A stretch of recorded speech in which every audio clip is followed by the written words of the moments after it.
And as Ukraine waits to see if Russia launches another invasion, for millions in the east of the country, conflict has been a part of daily life for many years. Civilians are often the victims of clashes between the Ukrainian military and Russian-backed separatists in communities located close to the front lines. SBS Chief International Correspondent Ben Lewis has been to villages in Luhansk province to speak with those fearful of a new war.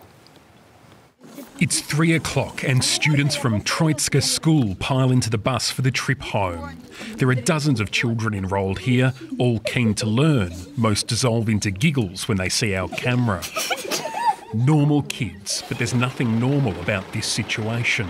Так, в 19-му році снаряди лягли поблизу школи, не постраждали, все, ми вже знаємо алгоритм дій при евакуації, коли нам потрібно спускатися в сховище. The kids who are growing up here don't know any different, but this is an extraordinary place to receive an education. Here is the main school building. 700 metres that way are the Ukrainian army's frontline positions.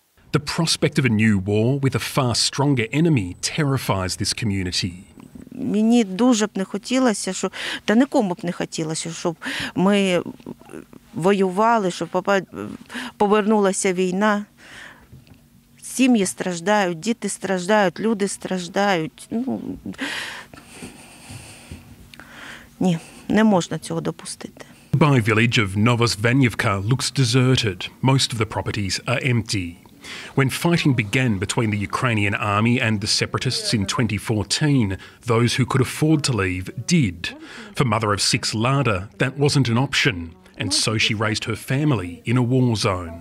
Какая жизнь была очень плохая. По подвалам бегали. Ни автобусы, ничего не ездило, света не было 4 месяца. На кострах есть готовили. Только в погреб побежишь, опять осколки, все летит. It has been quieter here recently. Lada wants it to stay that way. Войны, конечно, не хочется, чтобы она была, и детки еще маленькие. Но это не от нас зависит, это от наших правителей. Что, больше ничего не могу сказать. Мира хочется, и все. The close proximity between fighting forces and civilians has led to numerous tragedies throughout this 8-year conflict. When Ukrainian troops use empty properties in the village for temporary shelter, the town becomes a target for the Russian-backed separatists just kilometres away.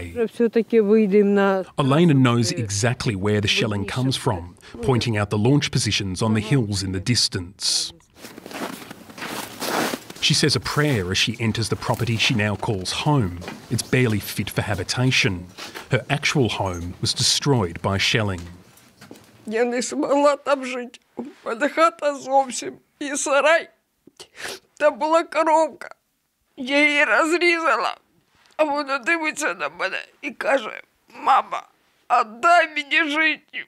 She worries about what will happen in the weeks to come. А Бог і святий знає. Він так всі під Богом ходить. The United Nations says across the government and separatist-controlled areas, 110 civilian casualties were recorded last year, the lowest annual total since the fighting began. Just as one conflict cools down, preparations for another greater war rumble on. A war which would likely claim many more civilian lives. In Luhansk province, Ben Lewis, SBS World News.